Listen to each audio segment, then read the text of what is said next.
Tower, Pacific 342 on Mount Vernon, Visible runway 1. Pushing for 342 at the Wilson Bridge, change to start for runway 33, clear to land. Pad 25, traffic just off the Wilson Bridge to CRJ at 1,200 feet, start from runway 33. This is pressure roof. Pad 25, get the CRJ in sight. Pad 25, pass behind the CRJ.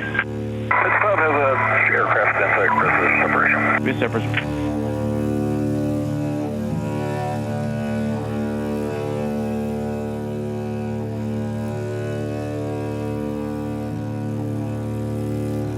American 472, Washington Tower, 1 star, 32017. Did you see that? Crash. This is alert 3. Crash. This is alert 3. On a clear winter night, an American Eagle CRJ 700 and a U.S. Army Black Hawk helicopter collided over the Potomac River, killing all aboard both aircraft. 60 passengers, 4 crew members, and 3 Army aviators gone in an instant.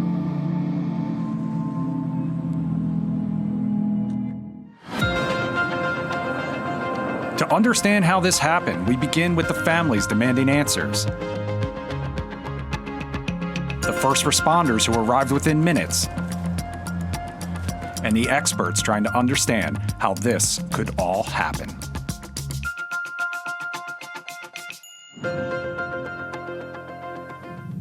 Good evening, I'm Chris Smith. And I'm Katie Barlow. Thank you so much for joining us on Fox 5 for our special coverage. On January 29th, 2025, 67 lives were lost after a Black Hawk Army helicopter collided midair with an American Airlines passenger jet as it approached Washington Reagan National Airport. There were no survivors. On that night, Fox 5 brought you 22 hours of nonstop breaking news coverage. Our team of journalists worked tirelessly to bring the latest information on what and how this tragedy could happen. And in the years since, our work has continued, pressing those in power for answers, reporting on lawmakers' push for change, and elevating the voices and wishes of the victims' friends and family members who were left behind with nothing but the memories of their loved ones. From New England to Kansas and from Denmark to right here in the DMV, the victims of this tragedy came from all over the world, touching the lives of thousands of people. Tonight, we're speaking with some of the family members of victims. We're hearing from a few of the first responders that immediately responded to the scene of the crash and bravely dove into the freezing waters as part of the recovery efforts. And we'll talk to an aviation expert and an attorney to discuss how air safety in the nation's capital has evolved in the past year and the work that's still left to be done. Katie? Well, to kick things off, I want to introduce you to all of the family members who are here joining us tonight who lost someone on Flight 5342. First, to my right, we have Justin, Bill, and Renee Parente, the brother, father, and mother of Anthony. Anthony was returning home from a business trip when his life was unexpectedly cut short. To my left are Lovey and Ashley Stovall, the mother and wife of Mikey Stovall. Mikey was a member of the United Association of Union Plumbers and Pipe Fitters in Prince George's County and was on his way back from a duck hunting trip in Kansas with a group of his friends. Amy Hunter and Rachel Ferez are the cousins of Peter Livingston, who, along with his wife and 2 daughters, Donna, Everly, and Lydia Livingston, all perished in the crash. The Livingstons were returning home from a figure skating championships. Also joining us is Audrey Patel, wife of aerospace engineer Vikesh Patel. Audrey and Vikesh were newlyweds at the time of the crash, having just been married in April. And finally tonight is Matt Collins, brother of Chris Collins, a Massachusetts native and a beloved dog shelter volunteer who is remembered as an adventurer and a loving and compassionate lover of nature. Thank you so much, each and every one of you, for joining us tonight. We have a lot to discuss. I want to make sure that we talk about each of your loved ones that you lost, and we're going to get into it with each of the families here. But I want to ask, I'm going to start with Justin, who's Anthony's brother. Justin recently designed what I think you will be wearing throughout this week of work that you're going to be doing in DC, a T-shirt for the family members who lost someone. I think we have a picture of the T-shirt that we can show up there. Justin, you designed that. Yeah. My question to you, have you always been artistic, or did this tragedy bring that out? Is this something that Anthony would be surprised about, or would he knew that you would have this kind of talent and put it to use in this way? No. We were very different people. I'm the creative brain, he's the analytical brain. We had two different groups of friends, two different lifestyles, but we were the same person.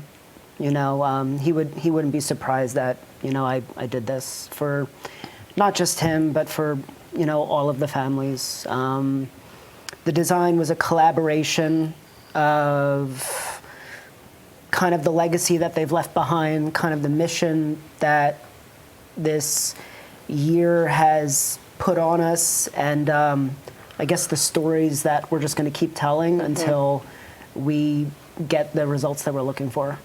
And Renee and Bill, I want to talk to you about what this grief journey has looked like. Grief is not linear. It pops up in unexpected ways, and it never gets smaller, but life, for better or worse, grows around the grief. What does grief look like today for your family? Hasn't changed. I wake up every morning without my son. So it hasn't changed. Yeah, for me, I just wonder, will life ever be happy again? And with all these folks around here, we're all grieving the same way, and it helps. It helps. We work together. Some of us more than others. They work tireless, endless nights and hours putting things together to make sure that this group of people, these beautiful people that died, didn't die in vain. And we got to keep this in front of the media and the public to make sure that things are changed. We can't let them go and die in vain. Amy and Rachel, I want to ask you about some of that work so that these deaths were not in vain. Anytime there's tragedy or loss, it often leaves work for the living, whether that means planning the funeral or just coping with grief. That's been especially true for all of you, and especially true in a national spotlight. The work of the living continues so that these deaths are not in vain. That's a big challenge. But can you tell me a little bit about what the work looks like today, this week, and what the goals are? I think early on our group of family members came together and realized that this crash should never have happened. This was a series of mistakes, a series of systems that had lined up that didn't keep our family members safe. And we don't want that for anyone else's family members. And I think the second realization we had was that it wasn't a guarantee that even if we figured out exactly what happened the night of January 29th, anybody would fix the problem. And so we have learned along the way from other disaster victim families that we have to use our voices to ensure that, as Bill said, that the legacy of our loved ones is kept alive through change, and that this means something. This results in something better for all those who are left behind. So I think that's what we've been trying to do, and this week is a really important week for that work. Maybe you want to. Sure. Yeah, we have the NTSB board meeting is happening tomorrow, and we expect that to be a long day. And we will finally hear, after almost a year, what their recommendations are going to be to help ensure that this never happens again. And then it is the job of Congress and our government to ensure that they put into law quickly what the NTSB safety recommendations are. A different kind of exhaustion, I expect, while you're grieving and doing all of this at the same time. I know the work of the living can sometimes be a blessing because it gives you somewhere to focus the energy. But we also want to make sure that we're talking about the memory of all of the people that you lost. I want to talk to you, Matt, about Chris. I want to hear about Chris a little bit, but I understand that he was a Patriots fan along with your son. Is that right? So I can't help but think that he would be happy, maybe not the entire country, but he would be happy with the Super Bowl coming up. He would be ecstatic today. Tell me a little bit about Chris. Yeah, I mean, he was an avid outdoorsman, hiker, explorer. He traveled all throughout the world, really. Bali, Malaysia, Iceland. He's been all over the place. He loved animals.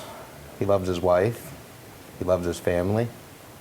He loved my kids like his own kids. And it's been a year from hell.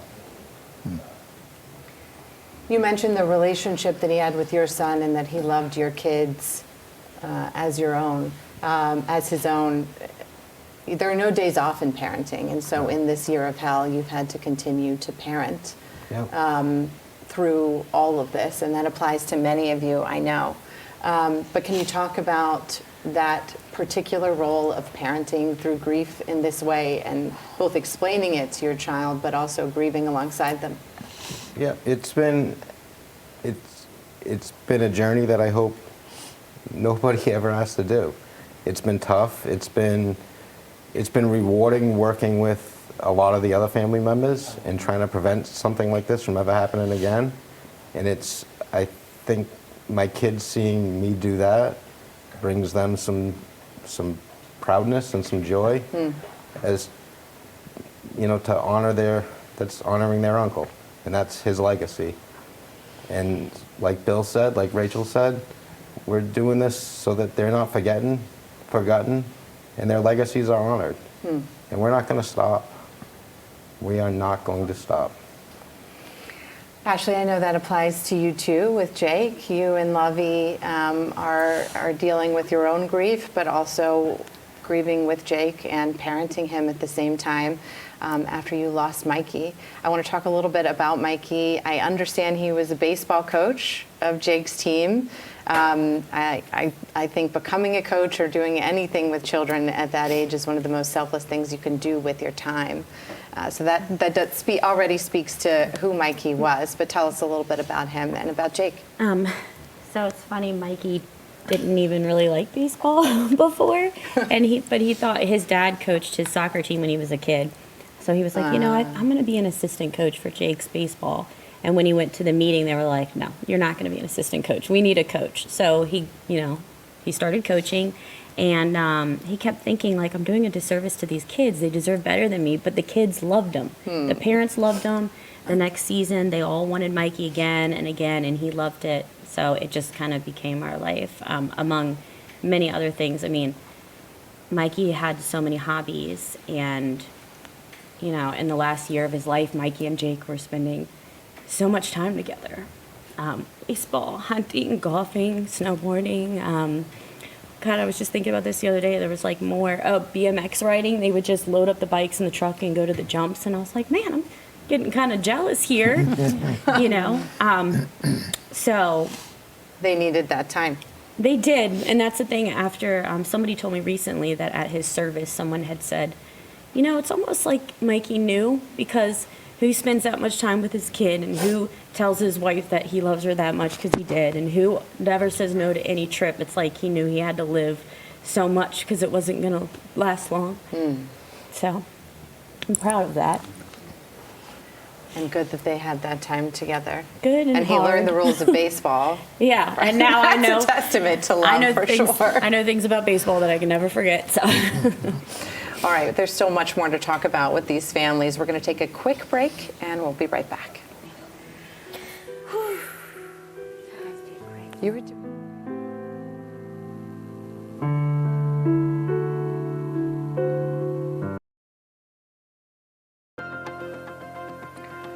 Welcome back into Fox 5's special coverage as we mark 1 year since the tragic midair collision over the Potomac River. If you're just joining us, we've had an emotional discussion with some of the family members of the victims who were on board Flight 5342.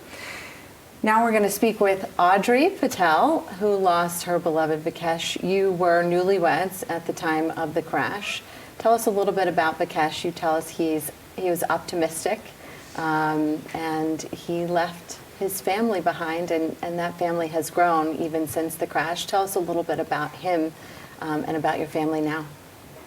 Yeah, so my husband, I called him Vic.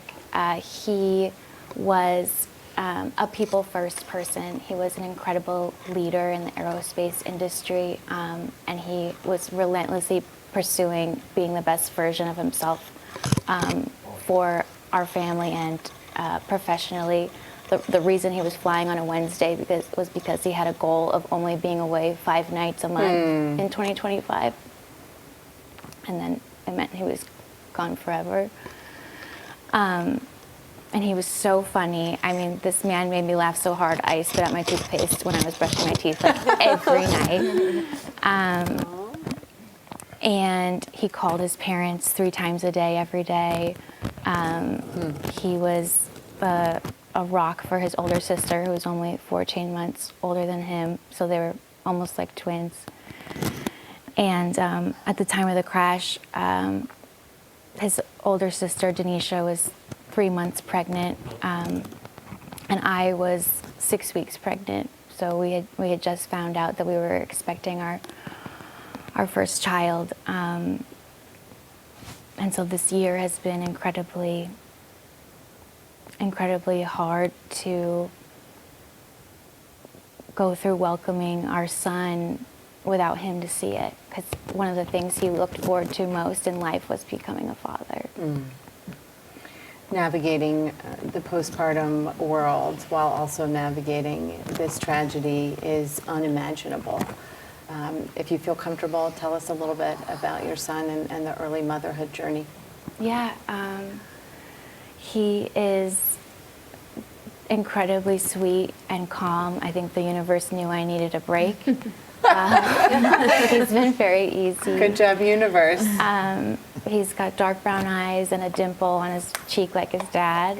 And it's just been incredible having the family support that I have. My parents and sisters have been on rotation, living with me to help me care for him. And as far as trying to give my son the life that he would have with his father around, I constantly ask myself, like, what would Vic do? And it even came down to picking out the name.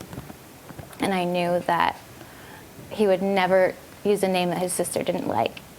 So I was texting Denisha while I was in labor about what my top names That's were. talented multitasking. Because I wanted to make sure it was as close as possible as what we would have done if he was here.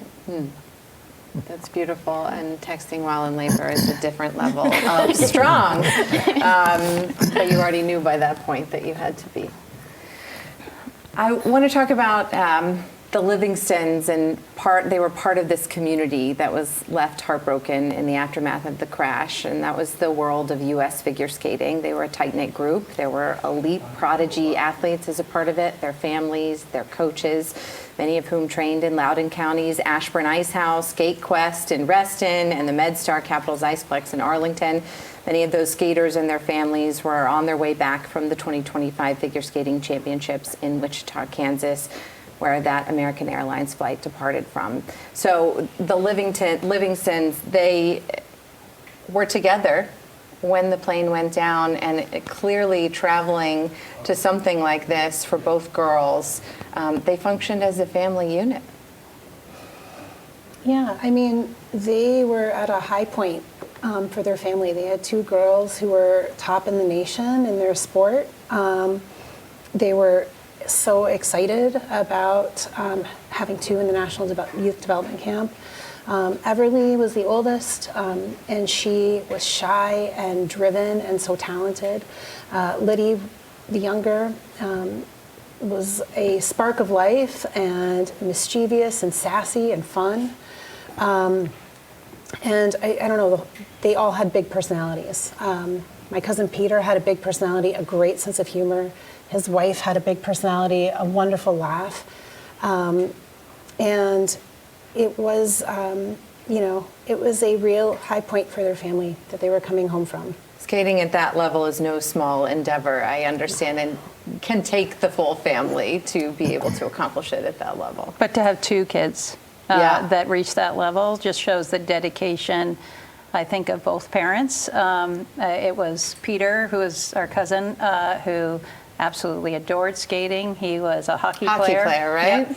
And in his mind, his two little princesses were going to be hockey players. And as soon as he married Donna, she was this spectacular, vivacious woman who loved sparkly things and dresses. And there's a little bit of that in figure skating. Yeah, and those kids, those girls went right to that. So he lost his hockey dream, but he kept the skating dream. And he created the Livingston Iceplex in the backyard of his little suburban house. And every year it would be on social media about the progress of the Livingston Iceplex and getting this little ice skating rink frozen.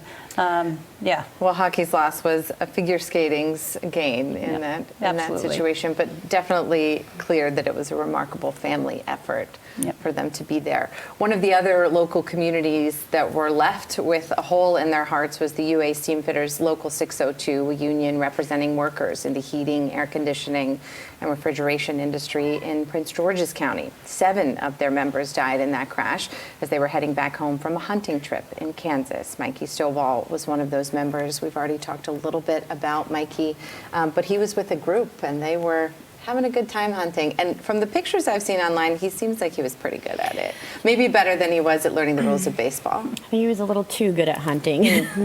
Yeah. He had been hunting his whole life, right?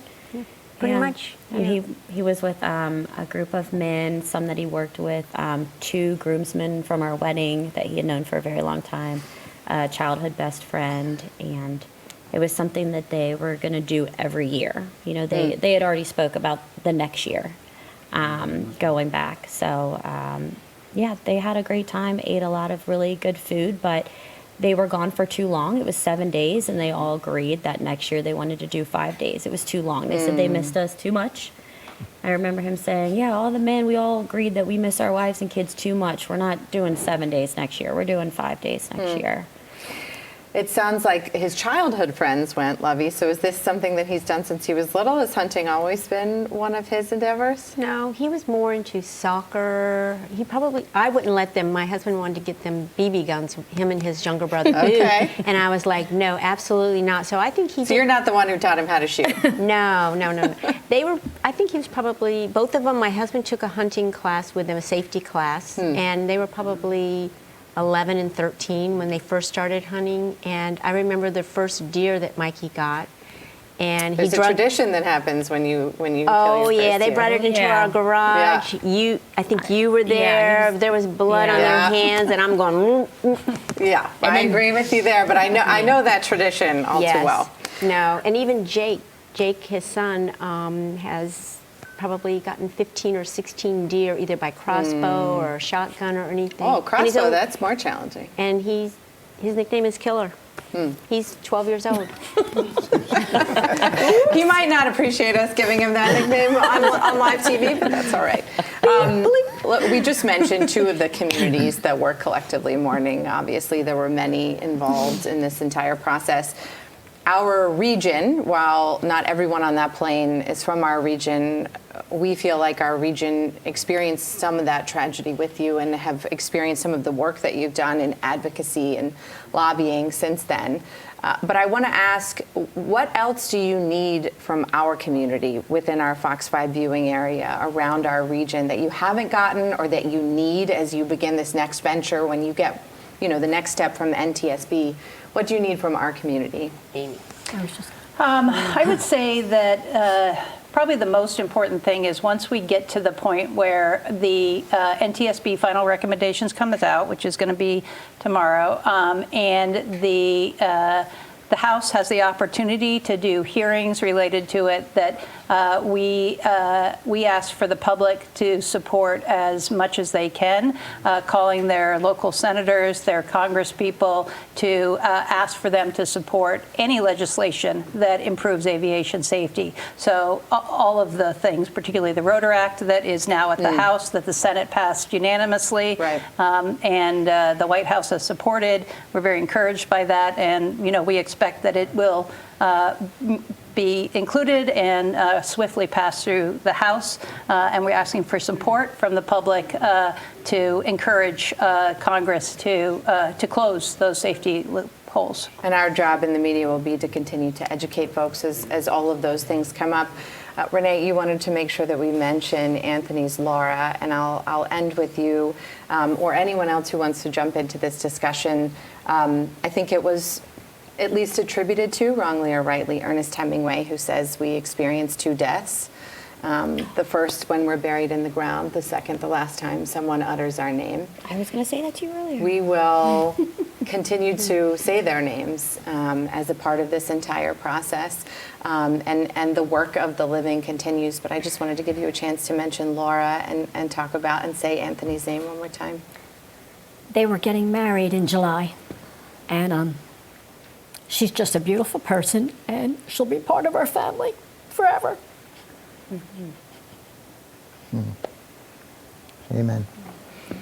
We'll continue to say everyone's names. Thank you all so much for your time and your generosity in allowing us to honor each of your loved ones as you continue the journey, parenting and mothering and all of those things, advocating. We'll be following it all along as you continue to do it. Thank you for sharing our story. Our special coverage continues after the break as Fox 5 goes one-on-one with NTSB Chairwoman Jennifer Homendy. Her biggest takeaways from the agency's year-long investigation and the answers she's still pushing for from Congress. Plus, we sit down with a panel of attorneys and aviation experts looking back on that tragic night and the legal backlash some of the parties now face. Stay with us. We'll be right back.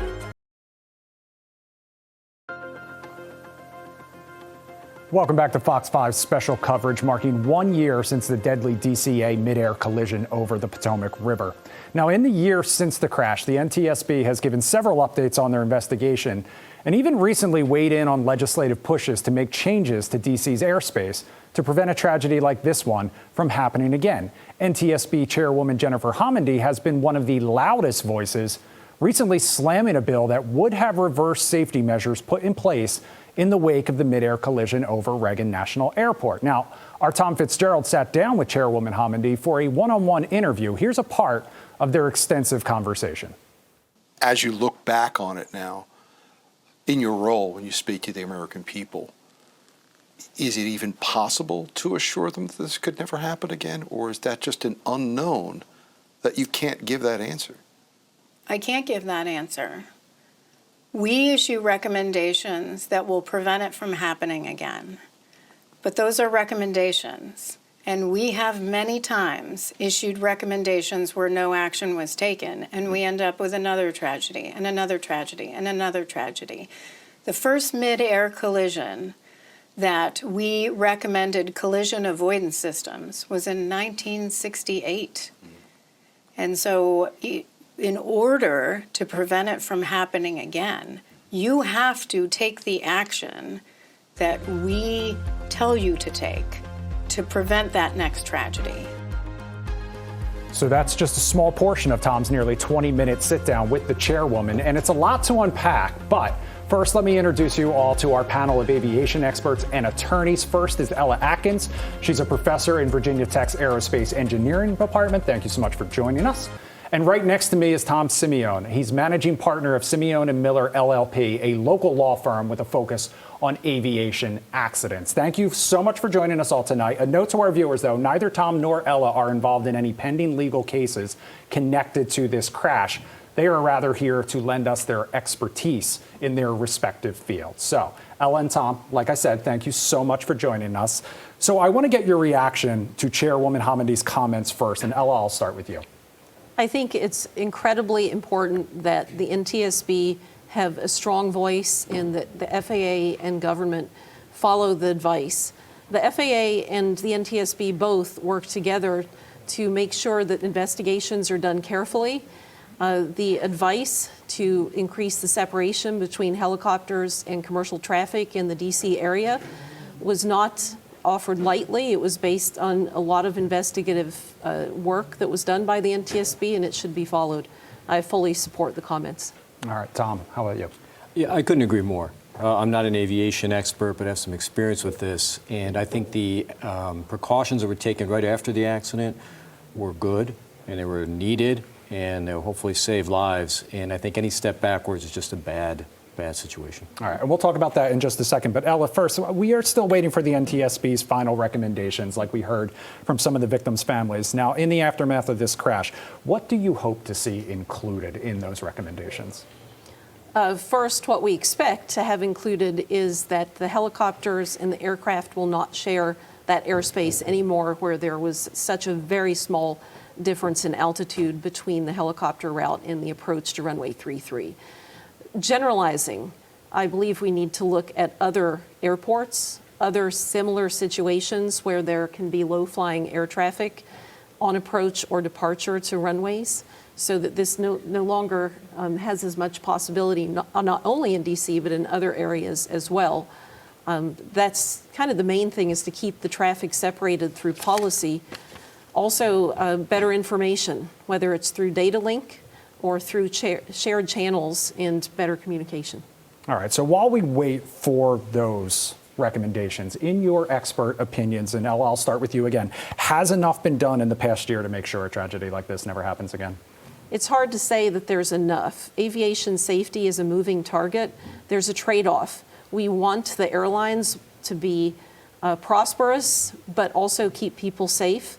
We want military operations to be as stealthy as they need to be, but also to be informative in cases where another plane might need that information.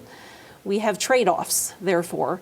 On the side of safety, having information broadcast from every plane in the sky about their position and even intent is important in commercial airspace where other aircraft with passengers might be. But also having the push for new technologies that will make things safer is also important. Yeah, and Chairwoman Hamidi mentioned that in her sit-down with Tom Fitzgerald. Tom, do you agree with that assessment? I agree 100%. My takeaway, again, I'm not an aviation expert legally. You have competing interests here. You have the military, which needs to perform secret surveillance type missions, delivery missions, training missions. But this is one of the busiest airports in the nation. And the way it's laid out, the paths taken, the runways, it is just has the potential for accidents like this. So I think, again, I agree, separating them is the key thing. Okay, so to that point, the NTSB, the FAA, the DOT, and the Pentagon, even Congress, seemingly not on the same page, it sounds like we've heard at different times. So when it comes to safety around DCA, does someone need to step in and take control and make sure proper safety protocols are in place? And if so, who would that be, Tom? You know, that we were talking about that. What you have here is several parties involved, and you need to reconcile them. I don't think any one party can fix it all. You have the Army, which has legitimate needs to fly helicopters there, sometimes without letting people know where they are, so they're not tracked or they can do their missions. You have a lot of commercial flights, and people need that there. So you've got the FAA, the Army, the other military forces, you have Congress. You have a lot of people there. So I think rather than one person, it'd be nice if basically all the parties involved got together with one voice. Yeah, and that's what I think a lot of people, including the victims' families, are hoping for. The Rotor Act is one of the things that we have heard about, and this would be a bill that would basically improve safety and close some of the loopholes, paraphrasing, that may have led to that DCA disaster. It passed the Senate in December, but it still hasn't passed the House. Families of the victims want to see that happen by the one-year anniversary on January 29th. Ella, what do you think the holdup has been? Why don't you think it has passed the House yet? I'm not sure I'm well qualified to say what Congress's holdups are here and there. I think that there, like was said, are trade-offs in putting a new policy in place versus trying to do the best you can with existing policy. And I think there also are questions as to whether the language used is sufficient for safety in the future. Okay. So, Tom, the government has admitted some responsibility and liability. That happened back in December. But they have also pointed the finger at the airlines. So, airline damages can be capped. So what does this mean for the victims' families, those lawsuits, and what can happen moving forward? Yeah, you're exactly right. The United States government came in and they represent, to put it in a way, both the FAA and the Army, and they admitted fault. So they have no cap on damages. But they also said we are liable among other tortfeasors, meaning the airlines. And right now there are motions pending by the airlines to get out of the case and say we are not responsible. And they've been fully briefed and we're waiting on those to be decided. If they're granted and if the airlines are out, then the federal government may be solely responsible. But I think the plaintiffs in this case, from a pure legal point of view, are in a good spot. With the federal government admitting fault, there is at least one source there to get compensation for the victims. You want to include everybody you can as a lawyer to make sure there's plenty of compensation and you have all these fallbacks. But they're in a good spot, even with the federal government, but they'll still want to keep in the airlines. Okay. Ella, we heard the victims' family members say that the one thing they hope happens is that once those final recommendations come from the NTSB, that they take action on them. We heard the chairwoman say that that isn't always the case. What is preventing those recommendations from being implemented, and what would have to change in order to make sure that they do? I think the main thing is cost and practicality. Sometimes the NTSB recommends actions that could take time to perfect if it's a new technology, for example, and also that could be very costly, not only for airlines, but for airports and government entities. And there's always this balance between having an economically competitive operation versus having a safe operation. NTSB focuses on safety. Airlines, airports, and other entities in the air transportation system try to reach a holistic balance. I hope that even beyond the NTSB recommendations, we look at critical enabling data link technologies to reduce the possibility of this type of tragic accident further. Right. My final question for both of you. Do you feel safe flying in and out of Reagan National Airport? I'll go first here. As I studied this case, and I've known about this for a while, but as I've gotten in the details of this case, I feel less safe. It's a culmination of many things going on there. High volume, tricky routes, the military, with kind of flights going through without surveillance. I feel safe. I will continue to fly there, but I really do hope people take action to make it safer. Ella. Air transportation is the safest way to go from point A to point B, and that has not changed despite the occasional tragic accident, such as the one we're discussing. I would fly into any U.S. airport on any U.S. carrier and sleep through most of the flight, including the landing if I was tired. So yes, I would fly into Reagan again. All right. Ella and Tom, thank you so much for lending us your expertise and giving our viewers a clearer insight into this tragedy and the actions taken since. Thank you very much. All right. Coming up next, still to come in our special coverage, 1 year after they answered the call to respond to a mass casualty event, we checked back in with some of the first responders that were in the freezing waters of the Potomac River. We'll hear their perspective on that night and how they've mentally and physically recovered since when we come back. Stay with us.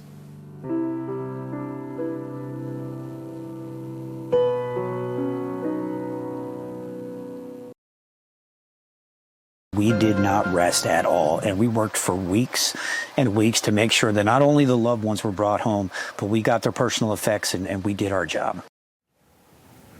Responding to mass casualty events is a part of the job for local first responders, but they tell us nothing could have prepared them for the night of January 29th, 2025, and the weeks of recovery work that followed. Hundreds of first responders from over 36 agencies dove into the freezing waters of the Potomac River to recover victims and their personal belongings, both a physically and emotionally grueling process. Our Homa Bash spoke to some of the divers that were first on the scene about what they remember from that night. They were racing against the clock, in the dark, on the water, and now we're hearing from the first responders who pulled victims from the river on the night of the crash, and the moments they will never forget. I just saw a fireball and then it was just gone, so I haven't seen anything since they hit the river, but it was a CRJ and a helicopter that hit. They are the first ones in and the last ones out.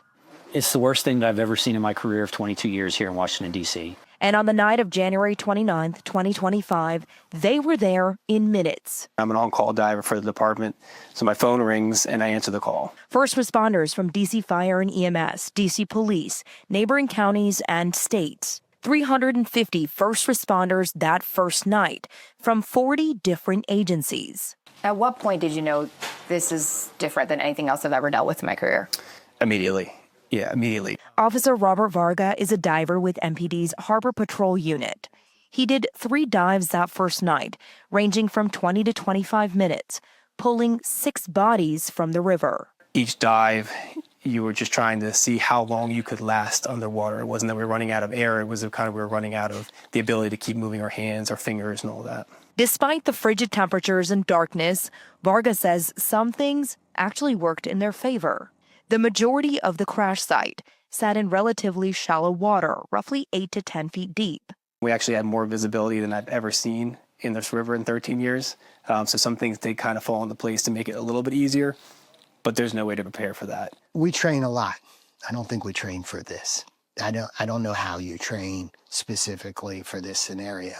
For Varga, what stands out most in his mind was the eerie quietness of arriving first and the overwhelming nature of the scene in the seconds after. And then kind of the realization that not only you're witnessing it, you're the person that's going to be trying to help. They understand the job. They understand they have a lot of experience.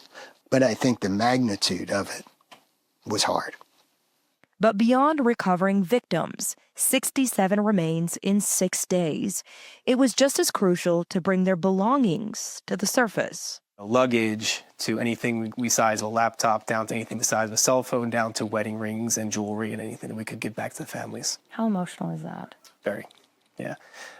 Each piece we would pull out kind of felt like a treasure in itself. And we knew it was, super important for anybody who had a lost family member in that event to have anything they could back from it. We did not rest at all, and we worked for weeks and weeks to make sure that not only the loved ones were brought home, but we got their personal effects and we did our job. As terrible as this incident is, it's a model response, and I'm very thankful for that. I'm thankful for our region, the commitment of our region to work together.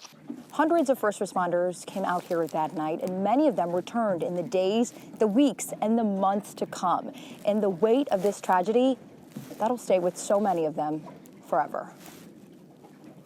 The grueling work that night puts public service in a sharp light, something to always be grateful for. Look for the helpers. That's what Mr. Rogers always said. Still ahead, despite the tragedy, heartbreak, and overwhelming sense of loss, stories of love, community, and hope have still managed to shine through. We'll share some of those stories when we come back. Stay with us.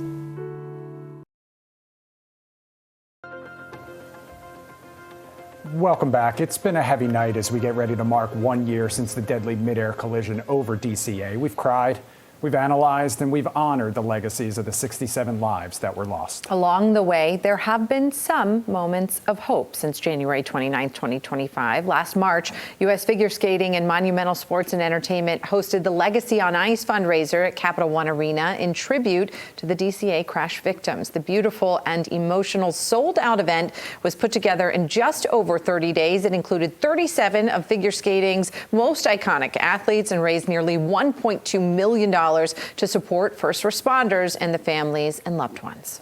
Several of the victims' families have also launched fundraisers and scholarships of their own, including memorial scholarships in the names of Elizabeth Keys and Sarah Lee Best at each of their law school alma maters, Georgetown Law and UPenn Cary Law, respectively.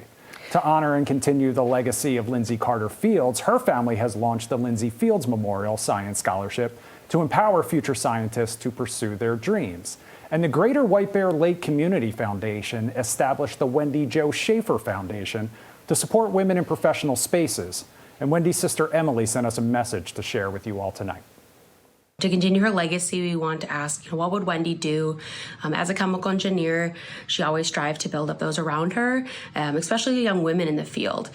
We started the Wendy Jo Schaefer Foundation to support young women, especially going into math, science, and engineering through scholarship and mentorship. Our hope is to continue her love of life and learning and changing the world. We love you so much, Wendy.